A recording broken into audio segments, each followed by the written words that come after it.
Il Veneto è la prima regione d'Italia che, a partire da domani, inaugurerà la tariffa dinamica sui treni regionali nella tratta Vicenza-Schio. Dalle ore 9.01 alle 16.59 e tra le 20.01 e le 5.59 si potrà viaggiare su questa tratta spendendo la metà.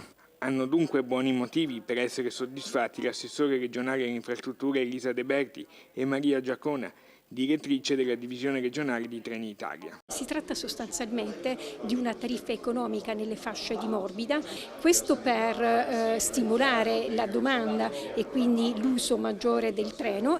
La tratta vicentina era quella ideale per avviare la sperimentazione. I comuni di questa tratta sono sempre stati molto sensibili perché poi sostanzialmente abbiamo visto che l'infrastruttura stradale è abbastanza satura, per cui volevamo promuovere il treno pure per questo caso. Da ultimo la direttrice liquida così in poche battute la polemica per le caramelle regalate alle donne da Trenitalia. Il gruppo FS è sempre stato molto attento al mondo femminile, promuoviamo addirittura dei progetti nelle scuole con gli enti di formazione per fare in modo che le donne possano amare il mondo prettamente tecnico delle ferrovie. Dal canto suo, l'assessore regionale De Berti lancia lo sguardo sugli importanti investimenti in arrivo. 78 nuovi treni entro il 2023, i primi 2 in funzione già alla fine di quest'anno ed un consistente ammodernamento di tutta la rete infrastrutturale. Per quanto riguarda Trenitalia Regione Veneto, abbiamo sottoscritto l'11 febbraio del 2018 il nuovo contratto con Trenitalia che scadrà